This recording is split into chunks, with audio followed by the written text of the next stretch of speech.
دا کم الفاظ چې زه وایم او کم څوک چې دا ویډیو ګوري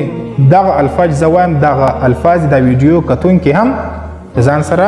ووایي د دې چې څومره ګټې دي د دې چې څومره ثوابونه دي د دې آخري کې به تاسو ته بیان کړم یو وار هغه الفاظ ضرور راسره ووایاست لا اله الا الله وحده لا شريك له احدا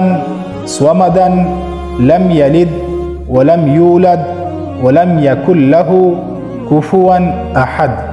تاسو وویل د ځان سره دا کلماتي محترمو مسلمانو ورونو په حدیث شریف کې راغلی دی رسول الله صلی الله علیه وسلم فرمایي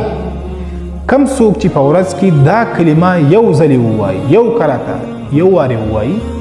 الله رب العزت به د دې په بدله کې به 100 لکه نیکۍ درته ورکړي 100 لکه نیکۍ ګټل غواړئ نو دا کلمه ضرور ووایاست زه به برسکرین باندې هم درته ولیکم انشاءالله نو په ورځ کې دا کلمه ضرور ووایاست ځکه په حدیث کې راغلی دی چې کم څوک دا یوه کلمه ووایي الله رب العزت به د دې په بدل کې 100 لکه نیکۍ هغه ته ورکړي